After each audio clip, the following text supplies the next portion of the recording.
শুধু অভিনয়ই নয়, সুরের জাদুতেও যিনি মুগ্ধ করতে পারেন তিনি আর কেউ নন, জনপ্রিয় অভিনেতা জিয়াউল ফারুক অপূর্ব। এবারে সেই প্রমাণ দিলেন নিউ ইয়র্কের মাটিতে। বাংলা গানের সুরে মাতালেন মঞ্চ, মুগ্ধ করলেন নিউ ইয়র্ক প্রবাসীদের। ৮ আগস্ট জামাইকা পারফর্মিং আর্টস সেন্টারে অনুষ্ঠিত হয় তার একক কনসার্ট অপূর্ব লাইভ মিউজিক্যাল নাইট। ৪ শতাধিক দর্শক ২ ঘণ্টা ব্যাপী তার সঙ্গীত সন্ধ্যা উপভোগ করেন। আর কনসার্টের টিকিটের মূল্য ধারণা করুন তো, কি পেরেছেন? আচ্ছা, আমিই বলি। টিকিটের দাম ছিল $১০০ ও $৩০০, বাংলাদেশি মুদ্রায় যা প্রায় ১২,০০০ ও ৩৭,০০০ টাকা। হাউসফুল এই আয়োজনে টিকিট না পেয়ে হতাশ হয়েছেন অনেকে।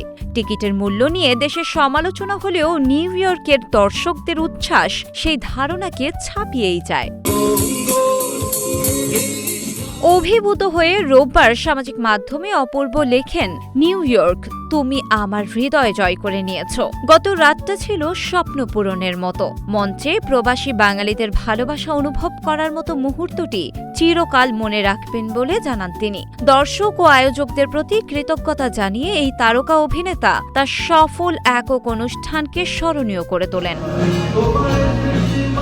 আপনি হয়তো ভাবছেন অভিনেতা এই প্রথমবার মঞ্চে গান গাইছেন, আসলে কিন্তু তা নয়। প্রতিভাবান এই শিল্পীকে এর আগেও মঞ্চ মাতাতে দেখা গেছে কয়েকবার।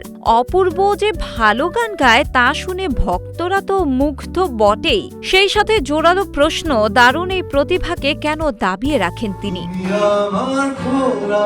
শিলা ইসলাম, গ্রিন টিভি ডিজিটাল।